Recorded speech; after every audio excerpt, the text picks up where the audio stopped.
Well, good morning. Greetings and salutations, everybody out there in YouTube land. I'm your host once again, Dan Thornton. And yes, I'm a little hoarse from doing a little bit of yelling and screaming and communicating yesterday while coaching. Welcome to Lions Talk Live. If you are new to the channel and you enjoy the content, please consider subscribing.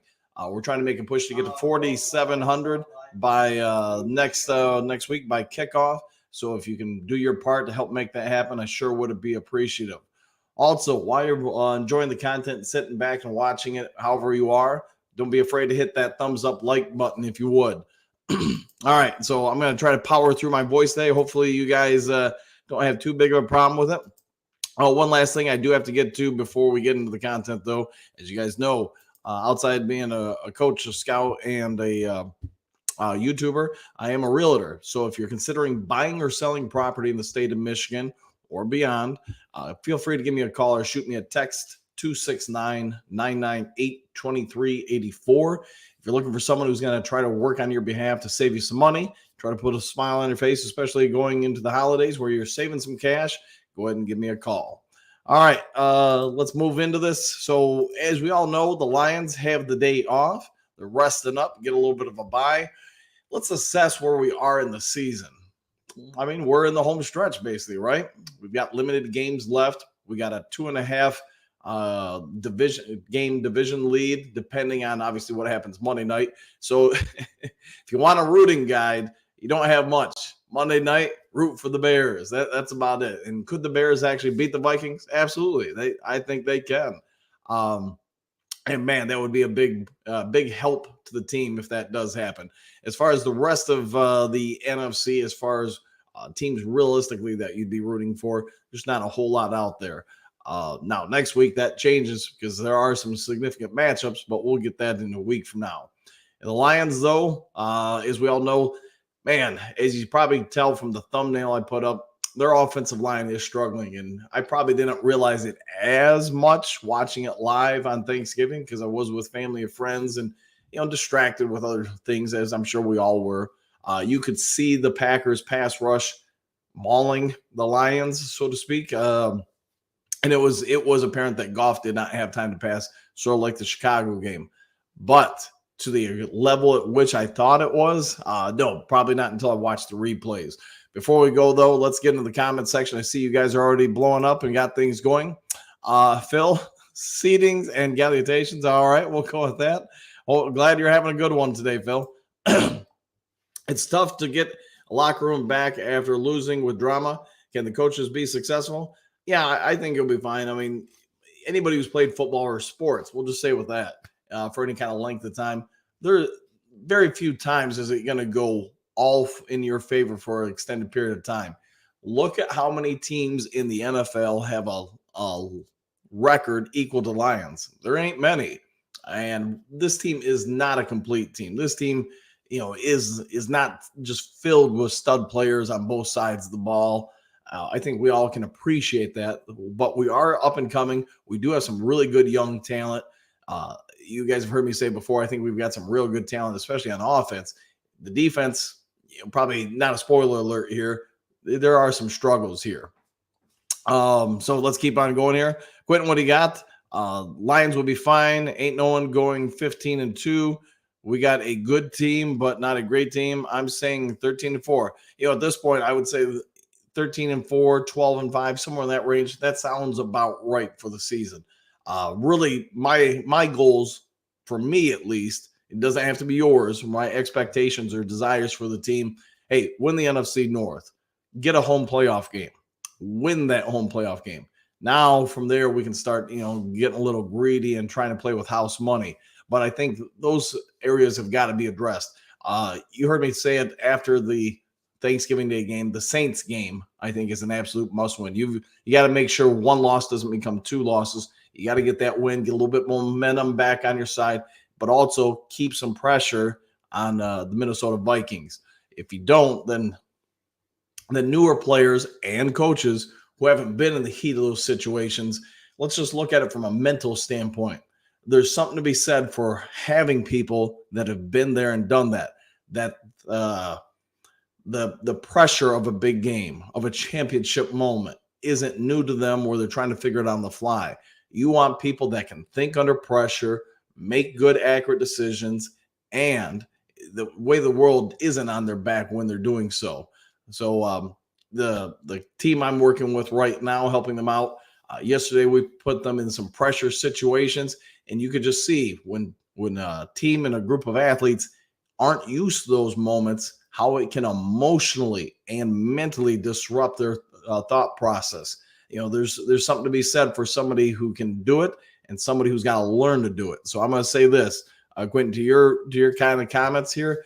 I'm really hoping that, I said it months ago that I hope Minnesota can keep pressure on this team going all the way through into the very last game of the regular season, because that will help with the development, the emotional component of athletes, help them get a little bit more acclimated to playing, thinking, and processing under duress. If we can do that, then I think our chances to win a playoff game go up exponentially. If you just kind of coast in the end of the regular season, and now guys you just don't have that quite the same level of development in that playoff game, then I think you got a 50-50 chance in the postseason. Burrs, good morning. Coach Dan, the Lions faithful. Good morning to you, my friend. All right, mile marker. Good morning, all. Agree with Quentin Vigil. Yeah. Quentin, I think he has a good point, man. We all want them to win Thanksgiving, but I also get that teams get exposed. You get hit with stuff you're not aware of. In this case, I'm going to say this. I think we all agree Goff did not have a good game. He hasn't had a good game in the last two games, especially. But let's also be fair. Let's look at something that the other teams have done and what we've done to ourselves. And I get we're all going to say, hey, turnovers, but what causes those turnovers? Let's look at the offensive line play and how that symbiotic relationship with the quarterback and running backs affects things. It's probably not a surprise to anybody that's listening to this. Goff is not someone who processes or handles pressure, physical pressure on him horribly well. Heat of the moment stuff, that's probably not so bad for him. A big playoff game or a big throw here or there. But when he gets pressure on him, like most NFL quarterbacks, let's be fair, let's not just say it's a unique to Goff thing, but he doesn't do well with it. And we're all probably aware when blocking assignments break down, he's not going to take off and run for 5-10 yards very often, at least. So I'm going to say this, man. The Lions are going to have to Hank Fraley, and I get some of it is, you're down some guys and you're down guys beyond those guys at the offensive line, but that's going to have to get fixed. I mean, there's a reason why the rookie Scoresdale got pulled right before halftime. If you go back and watch the tape, he got overpowered. I guess I'll just go with that. He got overpowered early and often. I mean, he got rattled. And of course, when you're now trying to help him out by pulling an additional blocker at his side, you're exposing the other side a little bit more. And then that started being a problem. So that, I'm guessing they'll get that figured out. I'm guessing Jonah Jackson coming back will help quite a bit with that. But it also does show that some of these backups that they've had at the guard position, they're hit or miss. They're either having a good day or not. And they're both young, inexperienced. I mean, Scoresdale's a rookie, so they're learning on the fly here. All right, what do we got? T, what do we got? Greetings and salutations. The team's coaching staff has been exposed for 2 straight weeks. One could argue 3. They have. I would agree with that. That teams are finding things that the Lions don't have quick fix remedies for on the fly. And we've talked about this for a few weeks now. It's one of the problems you have when you have a younger, less experienced coaching staff. It takes time to figure out what you do or don't like, what you can and can't do. Just a lot of stuff like that. And just trying to, even if you have the answers, if you haven't prepared for it ahead of time, it's very difficult to do live during the game. So to your point, I guess what I would say, there's a good side of it, if you want me to be the positive one here, is that now these coaches are getting experience at how to handle these different formations you're seeing on defense, some of the different pressures they're using on the defensive line, especially, and then in the second tier of the defense that the Lions have seen the last few weeks, as far as the linebackers and safeties playing up, cornerbacks, basically playing in the flats, trying to take away the quick routes that Goff and definitely St. Brown prefer. All right, Phil, what do you got? It's not the loss, it's the way we lost. I get it, man. I do get that. And it stings a little bit. It's easier to just get blown out because then you say, man, we just had a bad day. But that being said, what I'm really hoping they take out of it is you need to put Goff probably more in a shotgun 2-minute drill situation the vast majority of time while you're trying to work on some other nuances to offset what teams have done in recent weeks defensively that have affected the Lions offense. When he's in that setup with 3 receivers out there, because now you also dictate the defense's personnel as well. The defense has got to make a lot of adjustments based on your personnel. You pull some of those linebackers out there, you get a little bit more space, and you free up some running lanes, in my opinion. One of the best things I ever loved about the run and shoot offense when the Lions had it and other teams is it was really difficult to guard the running game out of it because your primary packages for such things are negated because they can't be on the field unless it's just an obvious running down. But if it's going to be an obvious running down, couldn't you audible out of that into passing down? The other thing I would say, man, is I think in the last month, maybe a little bit longer, Ben Johnson has also started gambling a lot more with plays because his offense has been stymied a little bit. Teams have caught up to him a bit. I used this great quote yesterday. I love it to death. Charles Barkley came up with it, and I give him a lot of credit for it. There's no such thing as sophomore slumps. Everybody's not just now has tape on you. And I think that's really what Ben Johnson and the offense is facing. Last year, not everybody, there's only so much you can do in a few days of practice to really get ready for a team. It's one thing when you have a bye or whatever, and you have that extra, 3 or 4 practices in there. Now you can really make some adjustments to a team. But in the offseason, everybody who's going to play Detroit, those defensive coordinators have been going over stuff back before the season started. They're now going through and regurgitating any adjustments the Lions or Ben Johnson have made this regular season, and they're implementing things that other teams have figured out. They're copying. So Ben Johnson has done some growing up and going to have to keep doing some growing and advancing of his skills. I think he's called some plays that I don't always agree with because I think he's overthinking things, but that's a sign of somebody trying to make adjustments. So we'll see what happens, but I do think we'll move on from it. Bergs, honestly, I'd rather the loss now because when playoffs start, you can't lose. Hopefully we get back on track against the Saints. Yeah, I agree with that, man. And that's kind of my point what I was just saying. You rather go through these things now because it advances the players, it advances the coaching staff. You learn and adjust.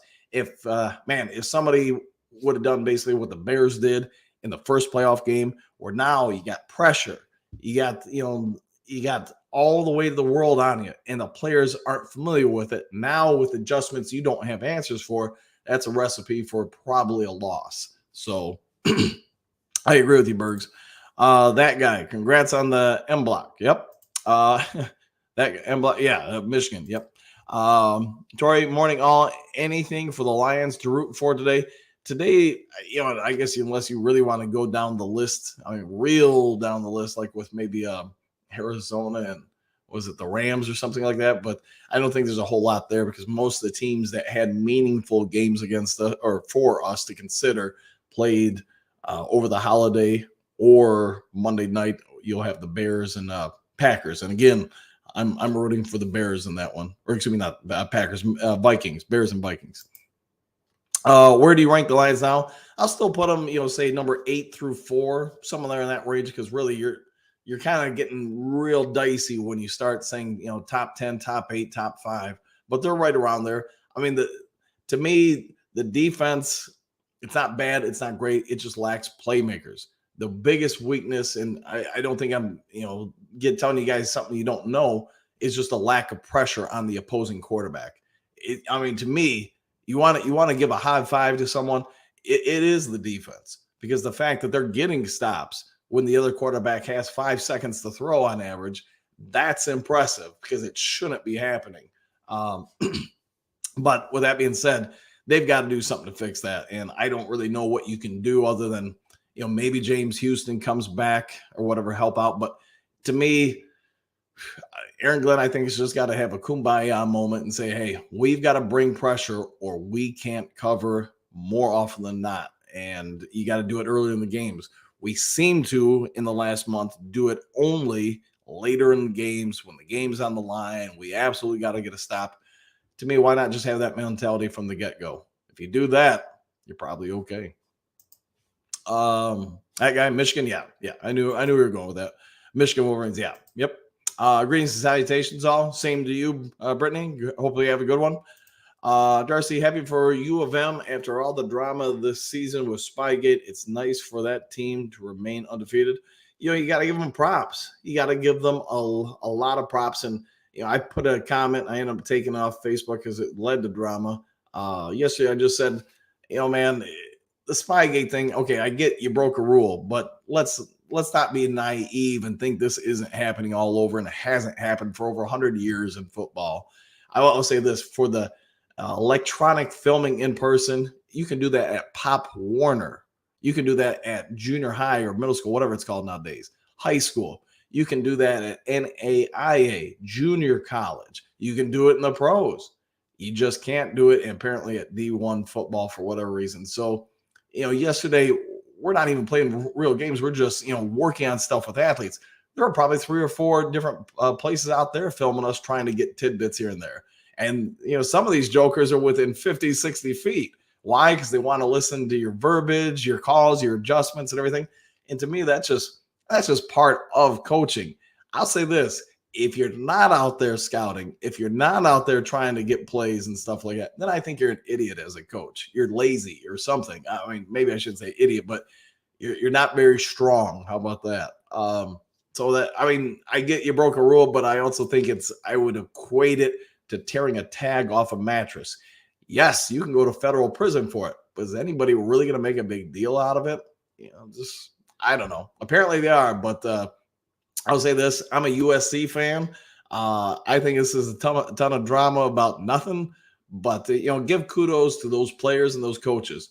Their coach has been out a ton of games this year.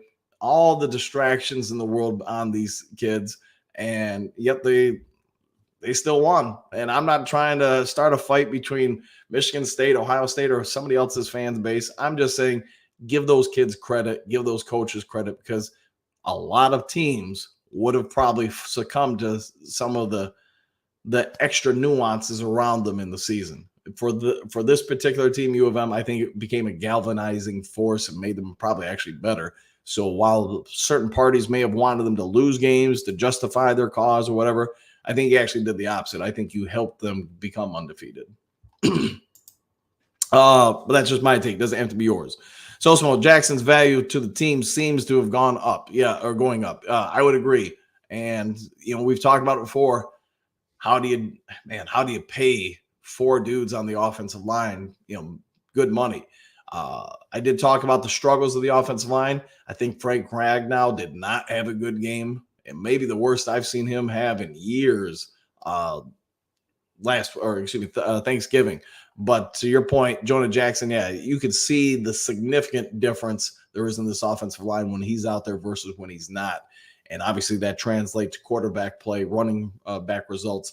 That's going to be interesting what they do this offseason, won't it?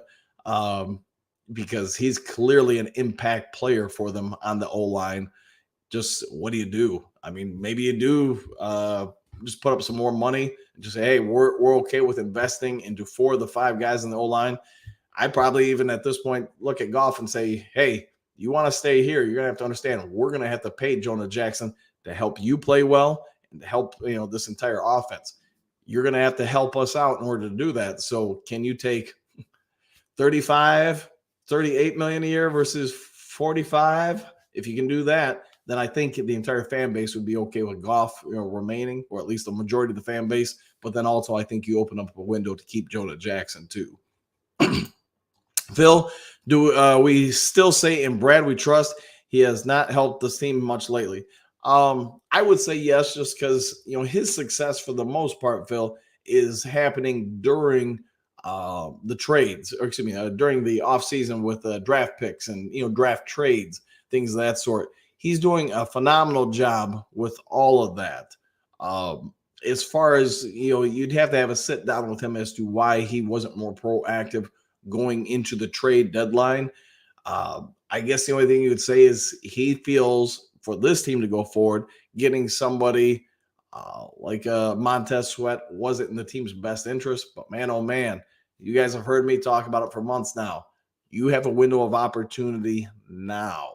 You cannot promise next year or 2 seasons from now what will happen. I will say this. I mean, I do believe Brad Holmes tried to get Montez Sweat.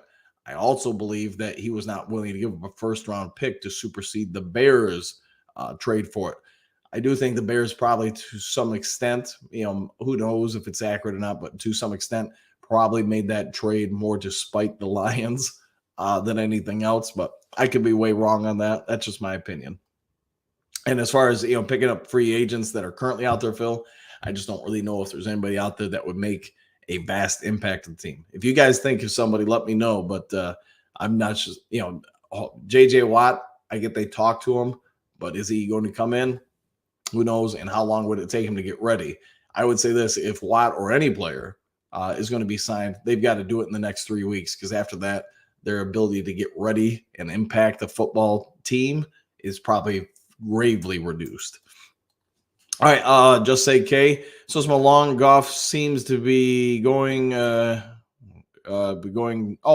Sorry, it's split on two. The way I see it, when I see it on the main screen, it's fine, but on the side screen, it's due WN, and I'm like, what is that? Sorry about that. His performance has gone down. But a lot of that is, like I said, the relationship from the O-line's performance. Goff isn't somebody that can. And there's very few quarterbacks. The only one I can really think of offhand is Patrick Mahomes. He can still be fairly productive with a bad offensive line, and a lot of that's because of his mobility. He also has elite arm strength. That's something that I think he doesn't get enough credit for. Goff, on the other hand, he cannot extend plays with his feet. He's got good arm strength. It's not elite though. So a lot of his strengths are in reads and hitting people in stride, his accuracy, I guess you could say. But if you ask him to break down where his arm and his feet have to try to do more than they're really capable of, that's when he really gets in problems. That guy, Goff is a good QB, but learned from Alex Smith. KC moved on, and Joe Flacco, Ravens paid him. Yeah, I get that.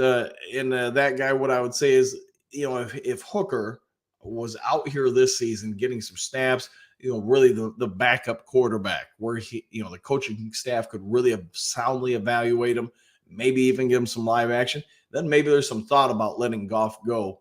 I get, you still have time with Goff. It's limited, I get, but you still have time. My question is, man, you'd be risking a wee bit of this team's future if you think you've got something, Hooker, and then that doesn't come to fruition. So maybe it's just the 90s fan and reporter in me of the Lions watching all that fiasco at the quarterback position derail that team's possibilities, but we'll see what shakes out in the offseason. Phil, Bugs plays, we win. Is he that important to the team? I don't think he would have. I mean, he might have helped at times. Do I think he would have fixed the offensive line struggles and woes? Probably not. Just because obviously he plays on defense, but it's impossible for me to say. I think Bugs is a very good player. He's definitely would be somebody the locker room rallies around. The problem is he fits so many of these defensive line players that we have. They're stout against the run. They are not pass rushers. To the opposite side of that with Green Bay's line is very athletic, especially at the ends, and they can get after a quarterback. They are not as good against the run, but you know what? If you can control the tempo where you get a lead, and now the run is more and more negated throughout the game, that side of things gets eliminated. So, I mean, there's no quick answer to what's going to happen here, but I'm going to say this. In the offseason, the Lions are going to have to address that defensive line's athleticism, because right now it ain't very. All right, David, what do you got? Phil, I'm thinking Bugs needs to be back with the team. Yeah, they're going to have to figure some stuff out there. That guy, I'm wearing my Hooker jersey at the church today. Oh boy. I'm gonna laugh on that one, but hey, I wish you well on that. Rennie, one of that guy. Yeah, I agree. Did we win yesterday, Dan? We had a very productive day. We'll put it that way. We did not lose any of our contests, but they were ultimately they're just scrimmages, components. Try to get the athletes used to doing different things, learning different languages in this case too. So there are some language barriers, but just the different combinations of things, and being able to switch things on the fly, make things process. I mean, for 5 days of work, I'll say this: I was pretty impressed with them. I mean, to go 3-0, to have some adversity in two of those scrimmages or whatever, I was pretty happy. Kurt Steele, what up, though? Watching from my cruise in the Caribbean, man. Kurt, someday I need to live your life, man, because you live the life some consider a myth. Hanging out on cruises in the warm weather, sunshine.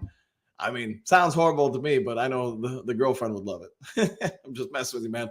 Hopefully you're having a great one. Let me know when you can come on the show again, man. It's been a while. That guy, DC, during the post-game conference said his offensive lines was good. I agree with you. They were not. No, and again, these are just my opinions. They're not fact. Don't take them as the Bible or anything like that. But you just watch their breakdowns. The sad part for me is it's a lot of it. Okay, I get we have some younger guys filling in, but a lot of it's also putting a whole lot on people who are less experienced and less capable plates. Those guards in there right now, the backups at least, so Scoresdale and the other guy's name I always forget, they're just not sound yet. I mean, they'll be coached up. They'll probably get better. They'll be capable in time. But now how that affects your tackle play, your guard play, your center play, offensive line really is more of a symphony than most people realize, because it is such a culmination of you've doing this, I'm going to do my job, and they really do have to bounce off each other.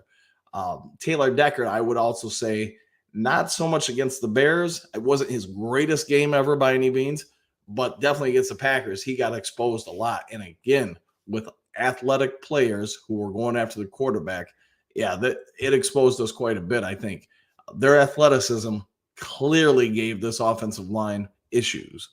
All right, one funky. Good morning, all. I said from the beginning, 11 wins, 12 max. Hey, I'll take either one of those, though. Hopefully it's the 12, because at 12, I think we probably get the North. 11, I mean, we more than likely get it, but it could be a little dicier. So we'll see what happens. GNC all right. So GNC, I'll trust you 9 drinks, 14-3. So we're not dropping another game according to 9 drinks. And when 9 drinks says it, it's probably going to happen. So I'm gonna go ahead and mark that. We will not lose in our game. All right, Dr. D, I'm calling 10 to 11 wins, and I hope it's more like 11, because we got 6 left, and if we only go 500 in that, oof. We go below 500. Yeah, that'll be a real problem.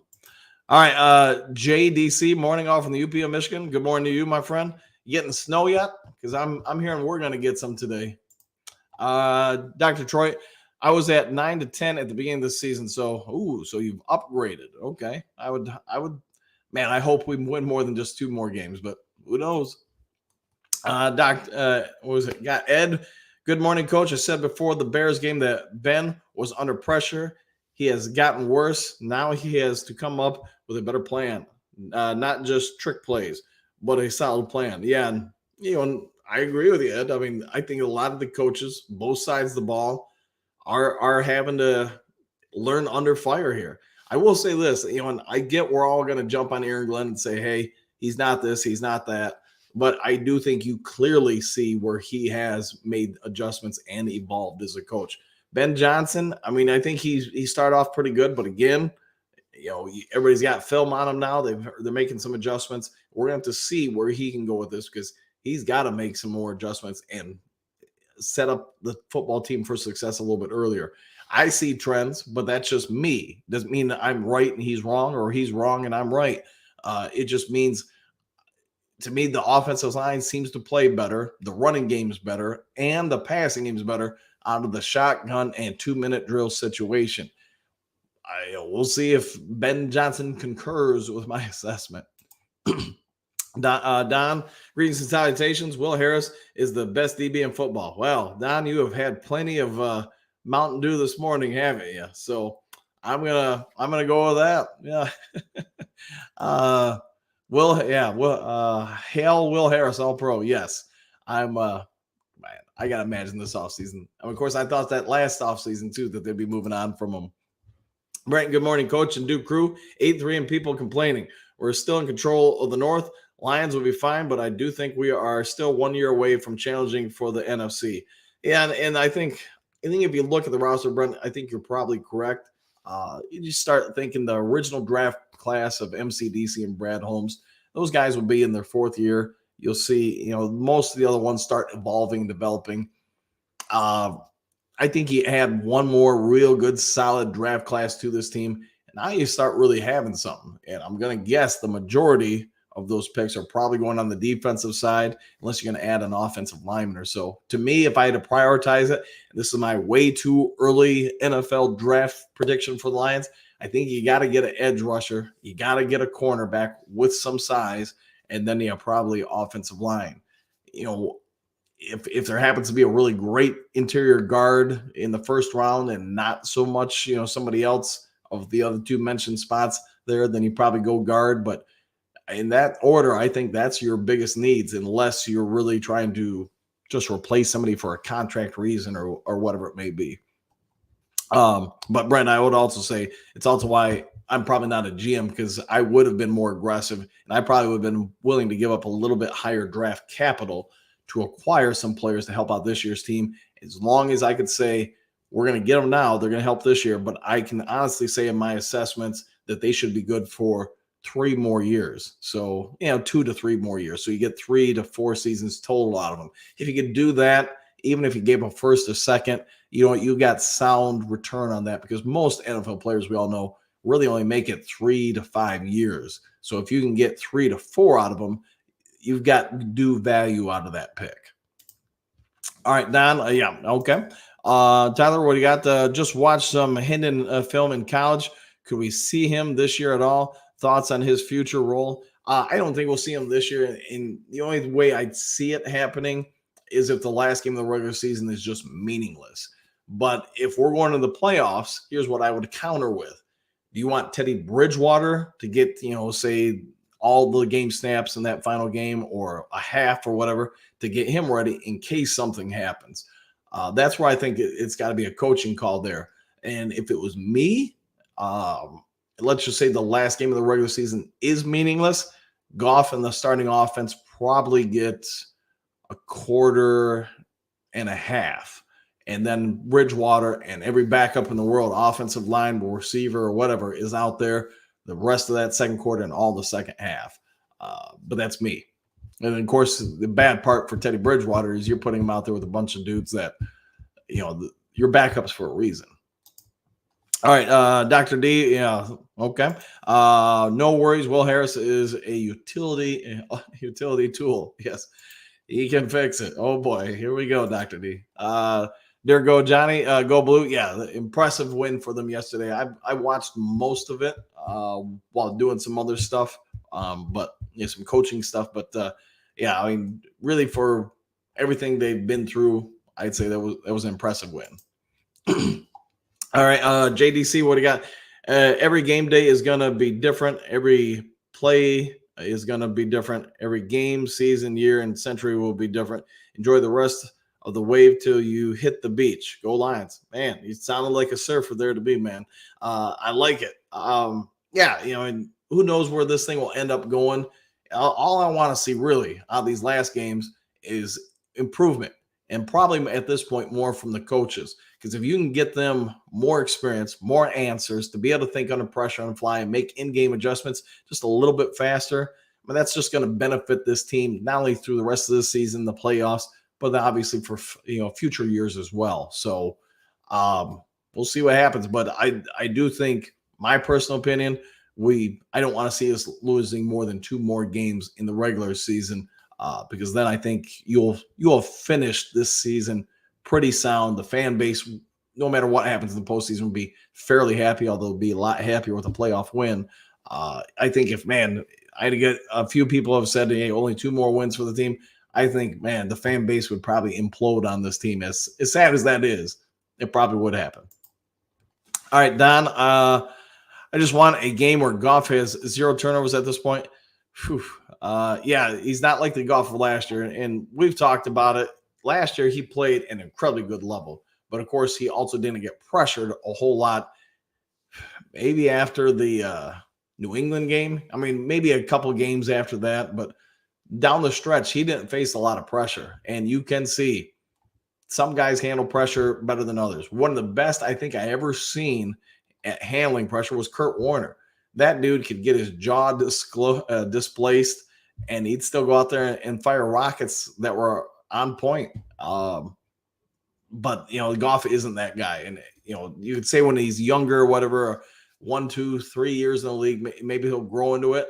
Although chances get decreased with every year. At this point in Goff's career, you can pretty much say who he is. He's a pretty accurate quarterback. He does not have a howitzer. He can't, run a ton. And if pressure gets on him, especially early in games, it's hard for him to emotionally bring it back down to relaxed. So it's going to be a trick to see what happens with him. Dr. Detroit, that is key. Yeah, I agree. Goff was doing so good with not being a liability. He was, and then pressure got to him. So now he's got to get better. The line's got to get better. And let's be honest, he'll get better when the line gets better. And when I get it's true with most quarterbacks, but with Goff especially. And he's aware that he's playing for a new contract. So I'm sure that's getting to him a little bit. But man, if he really lays the egg down the stretch here, or if he keeps this up, then we're going to have some different topics to talk about in the offseason. There we go, Johnny. Had Lions at 11-6.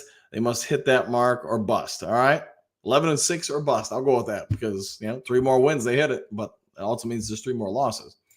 All right, one funky Don. The easiest way for that to happen would be to put in Hooker. Oh boy, here we go. Hooker talk.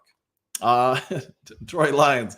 Dr. Detroit. Phil is right. It's not about wins and losses. It's about how they played the last 4 weeks. Yeah, and you're right. They have not played very good overall as the team. They've played good enough to win most of the games other than one. They've got to get some stuff righted in the ship and quickly. Otherwise, they will get more losses. One funky Doc. Goff was getting lucky. Dude was over 20 drops into INTs over the last 20 games. Dude has over 20 dropped INTs over the last 20 games. I see what you're saying there. He might be. Yeah, and that one pick six near the end zone against the Chicago, that thing would have been a house call if he had held on. If Goff has another game like the last 3, it's time to put him on the bench. Yeah, and then just, man, if you do that, does Bridgewater become the starter and then Hooker, do you elevate him or you make the Goff the backup? I don't know. I'll let the coaches wrestle with that one. Ludwell, what do you got? The Lions in trouble. Teams they are facing have playoff chances besides Bears. Not sure about that game either. I think the Bears will just be playing for, sort of like last time we played, they'll be playing for their careers. Justin Fields, he's trying to remain the starter, right? He's trying to remain the reason they don't draft another quarterback. So I think he's incredibly dangerous because of that and that offense because of it. The Bears have gotten better on D. Give them some credit. Minnesota, obviously, is going to be playing for their playoff lives. Green Bay at this point, even though we don't face them again, is going to be playing for us for the playoffs. But that can also help us because, as we know, they have matchups with some of the teams we need to lose. So there could be some things that help us out here down the stretch. But I don't really like relying as a coach on other teams to do something to help us out. Control our own stuff. We control this schedule. We control the division. We handle our stuff. We're in good shape. If not, then we're going to be relying on other people to help us. I agree. Funk Goff is a victim of the law of averages right now. Yeah, and he's played great last season. Man, I'll be fair and even say his first year here, once they switched OCs, he played pretty well. It's just, yeah, this stretch here, these last few games, obviously, he's regressed a bit. J. Michael, hello, sir. The past 30 years of being inept is looming in the background, and I'm worried this team could slide. Hopefully, the offense can pull this team to a 3-3 record over the next six. It's definitely possible, and especially if the defense, comes up with a few things to try to, get a few more stops, more pressures, etc. But yeah, if we go 3-3 down the stretch here, I mean, I'll take it because it probably means you win the North and you will be in the playoffs. But man, it feel like we're sliding into the playoffs at that point. Oh boy, 9-8 record, huh? Well, that would be, I think, burning down the house because you'd only win one more game the rest of the way. I mean, could it happen? Absolutely. But boy, I think you would see panic mode in Detroit. All right, Dr. Detroit, 10-7, 11-6. Okay. 9 drinks. Put Will in. Couldn't hurt more. So that's one way to look at it. Yeah. Will Dr. Detroit? Yes, Will Harris is the answer. Oh boy, we are drinking some Magic Dude today.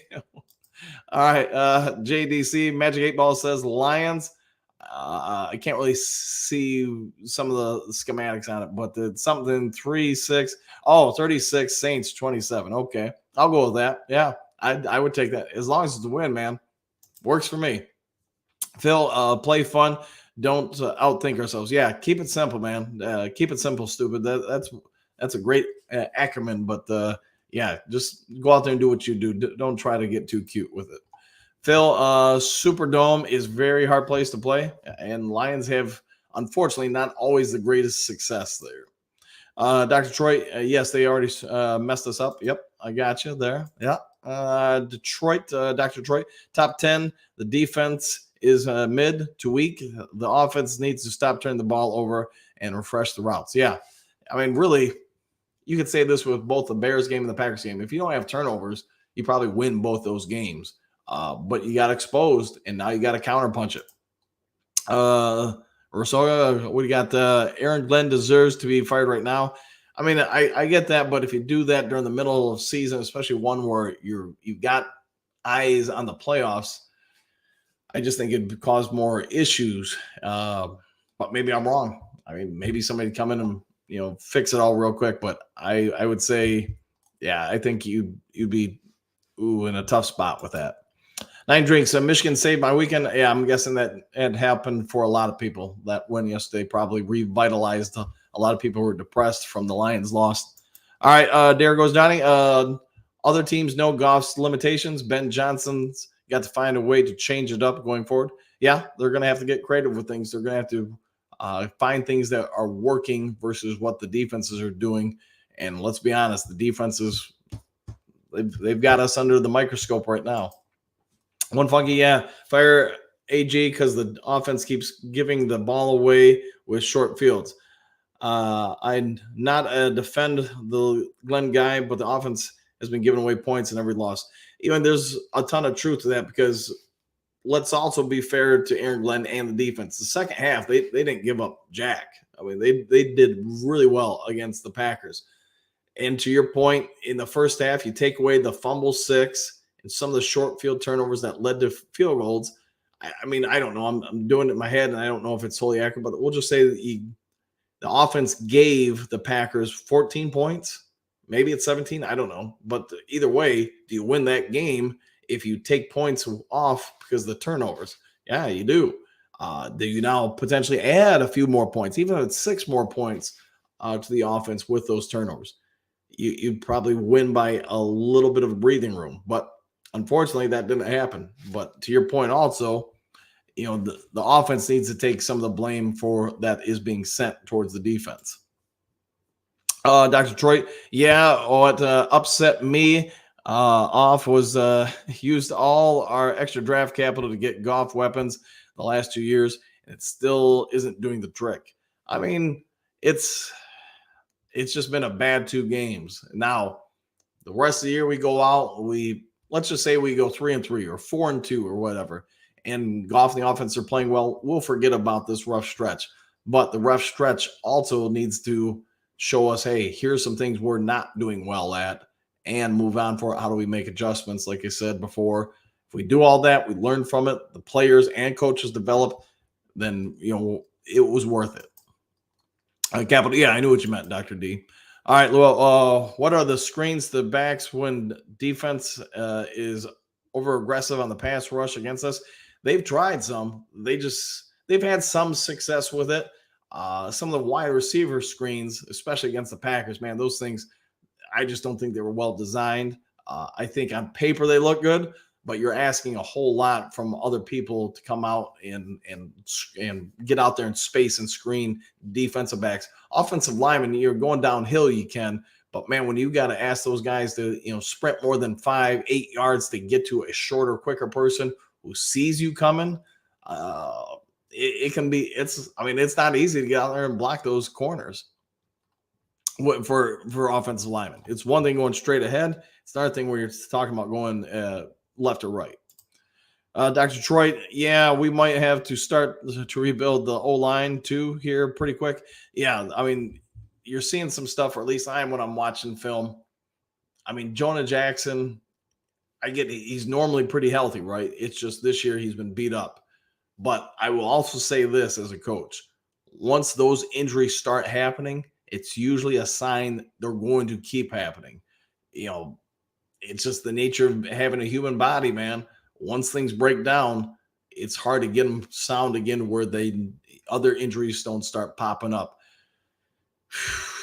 Do you want to move on from Ragnow? I guess see what he does the rest of the season, because the chance of getting someone at least next year who's his equal is probably slim. They're probably going to be below him.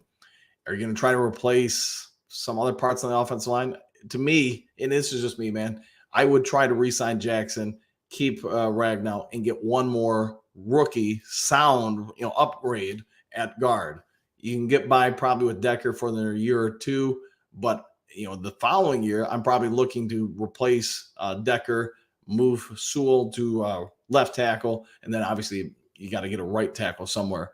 I'm not always a fan of getting those guys in free agency, because think about the players on the field that take the most physical punishment. Offensive line. Those 5 dudes are out there unless they're injured the entire season. So those bodies just get beat down. Running backs, you switch out, but the one players on the field other than the quarterback that are typically out there every snap when healthy. Defensive linemen get rotated, linebackers get rotated, receivers. You get the idea. Everybody else does. But to me, you got to draft them. I wouldn't go out and sign him in free agency unless you were just 1,000% sure this guy's got a track record of being healthy and is going to be able to hold up for years to come. All right, 35 is fine. Any more is an issue. Okay. Doc, one funky Doc. I've been saying this draft we need to at least 2 O-linemen. I've been told I don't know ball. No, I agree with you. It's just, do you do it at the guards? Do you start looking at center? Unless Decker really falls off the rest of the way here, I don't think you can move on from him, and he's not going to go inside and play guard. I think that would hurt his pride. But you're going to have to, if you're going to keep Goff, especially, you're going to have to address that offensive line and make it as elite as possible. But you also got to try to go out and get pass rushers. Now that I'd be more open to in free agency if you need to, because again, they don't take as much pounding or wear. It should be a little bit more sustainable. And after that, you got to get some bigger DBs, because I think you're going to see more jump balls down the field against us. And we've seen some this year. It's just, the Tampa Bay games and other games where teams have missed on it. Some teams aren't going to miss that. And you saw the Packers obviously not miss those. So yeah, anyway, moving on. Dr. Detroit, yeah. Laugh out loud. Yeah, it does get tiring of explaining to people this team isn't what you think it is. But people think being a fan is supporting every dumb move or crap players no matter what. Yeah, and I agree with you. It's okay to have an analytic point of view on these things because, hell, man, I made my stance before the trade deadline. You don't get many opportunities like this. I've said it before today. I can only tell you what I would have done, and you guys have already heard it. I would have been a hell of a lot more aggressive getting some pass rushers in here, because then I think you probably win the Green Bay game. Would have affected anybody else? Probably not. We wouldn't have beat the Ravens because it wouldn't have happened by then, nor Seattle. but you've got more of a realistic, at least a puncher's chance down the stretch here in most of these games and in the postseason. But they didn't listen to me, and they didn't listen to you if that was your idea either. So there goes Johnny. Wanted O line the last two drafts as well, Funky. Yeah, I mean Scoresdale may end up being something, but I think right now he's not there yet. Maybe another off season, more time development. Maybe he helps out, but I do think we're gonna have to keep going on it. Dr. Detroit, we're going to need a left tackle and center and re-sign Jonah. Yeah, and well, left tackle, Dr. D. If they get rid of Decker, I'm guessing Panay gets moved over there. So right tackle, but yeah, either way, you're gonna have to replace one of them, right? Yeah, I knew what you meant, man. Keep the strength strong. I'm 100% agree with that. Don't let your strengths become weaknesses. Thank you for that, by the way. Chicken or duck? Yeah, duck. All right, duck it is, Dr. Dean. Goff throws ducks. I see what you did there. All right, fair enough. All right, one funky. I've been saying since we got Goff, he's our version of Alex Smith. There is a pretty good comparison between the two, isn't there? I mean, there are a lot of similarities. Dr. Detroit, we're at how Vikings can do it with Dobbs and Green Bay can do it with Love, but it's too risky for the Lions. You could have a point there. Above. Yeah, I got you. Nine Drinks Goff's heart will be back for the rest of the season. We'll see. He's got to right the ship, but in order for that to happen, that offensive line's got to come together. Get good, Dad. Line is struggling because Ben, too cute. Johnson is trying to prove he's his genius. Heart of a Lions fan. Yeah, I would say you've got a pretty good point there. Good dad, get good dad. I think he's outthinking himself more this year than he ever did last year. But I think that's also a result because teams have caught up to him, and now he's kind of grasping for some plays here and there, especially in key moments in the red zone. Jerome, what do you got? Good morning, Coach. This is hands down my favorite show. Hey, thanks for that, man. Thanks very much for that. You know what? It's hands down my favorite show too, but I'm biased. I'm 100% biased. Mile marker, snowing here in Sheboygan. Boy, I can't talk right now. But okay, yeah, I can't tell. It's here. Sheboygan. Never mind, man. Never mind. Phil, 2 inches of snow here in Traverse City. Yeah, I think we're supposed to get 2 to 5 today, is what the girlfriend said. All right, Dr. Detroit, with the 24th pick. I mean, it's too early. I haven't done any mocks yet because we've been winning, but probably down the stretch here, probably need to start doing that. Playoff contention or not, just as I know it's something everybody enjoys. JDC, just a dusting here in Quinnipiac. Okay, and remind me, where is that at? Because that one I don't know offhand. There's Sheboygan County and stuff like that. I know that stuff, but that one I don't know offhand. 9 Drinks, Dr. Detroit, we have the 32nd pick. Now, that's what I'm talking about. 9 Drinks, I'm liking it. We will have the 32nd pick. Dr. Detroit, okay. One funny 9 Drinks thinks we will trade back. All right. I see what he did there. Yeah, that's a good one. Thomas, what do you got? I was watching all 32 film, and AG definitely is slow to adjust. He has players out of position. He does. And if you go back to his freshman year here or his first year with the team, you remember all the miscommunications. Just use the Ravens game that year as an example. That's stuff because you're getting information in too late and you're not being assertive with what you're saying. And so things are getting misunderstood. Now, it has gotten better, but even this year, it's still around from time to time. Remember the Tampa Bay game and other games where players ran open, and Monday Night Football. We got Jimmy G replaced and the entire coaching staff released. It's just it's part of coaching, but you've right or wrong, you got to make a call and you got to stick with it, and people got to believe, especially the players, when you make that call, that's the right call.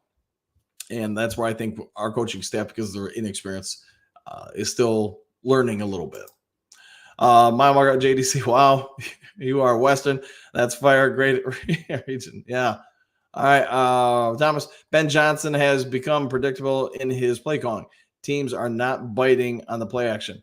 Yeah, and I think Thomas, I think you're 100% right. But one of the things they're going to have to do is they're going to have to open up the field more, because you see what teams are doing to take away, the 3 to 8 yard routes, which are really in the past and this year, those are 90% of our routes. They're daring you to throw it long, and we haven't matched that dare yet.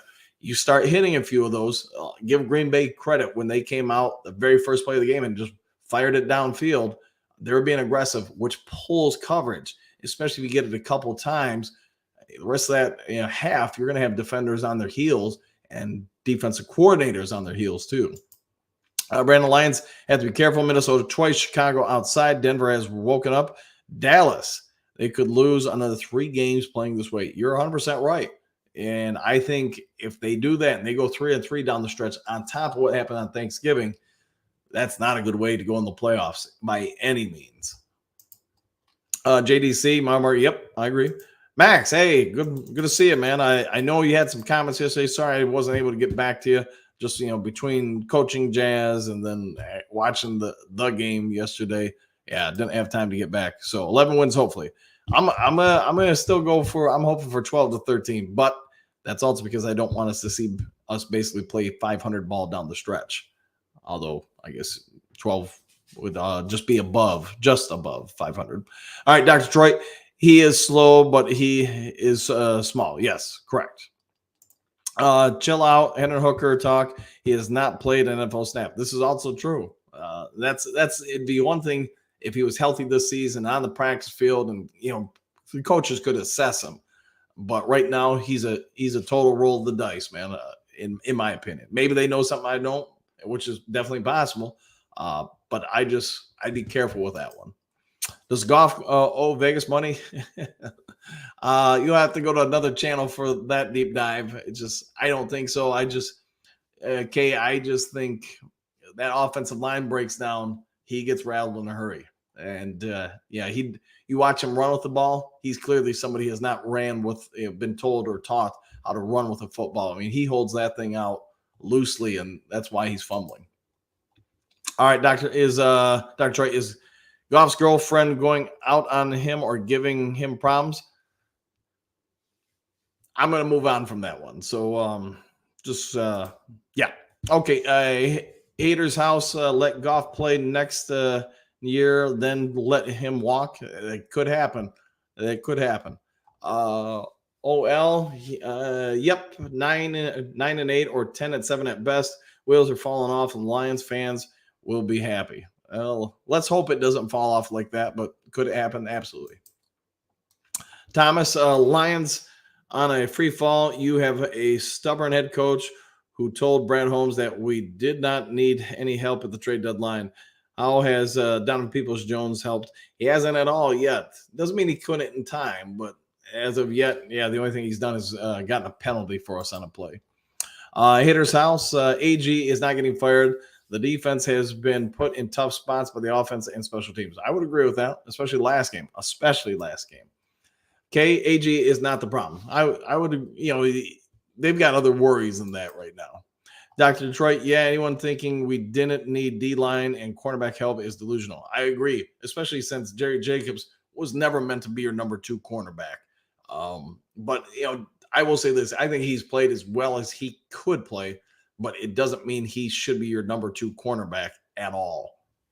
But, you wanted Carter? Yeah. I'll say this for the draft picks. I don't think any of them have really turned out poorly, but could Carter have helped more than Gibbs?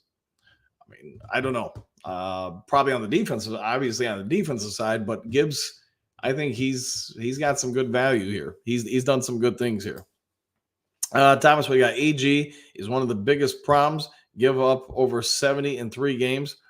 Well, I guess what I would say, Thomas, is it AG or the talent, or a combination of both? His inexperience and the lack of firepower on the defense, which obviously the lack of playmakers on the defense, does that heighten and make his weaknesses or lack of experience stand out even more? So I don't know. I think if he was, it's a tough one, right? Hitter's house. I was told he's not a quote fit. Yeah, I get that. Carter was the answer. Yeah, I think, man, you don't play Houston on special teams to get injured. You have Carter. That defensive line's a whole lot different. And I know Houston's not for everybody, but I think he's exactly what this current team needs. Doesn't mean long term, but at least for now. Now, you don't trade Swift.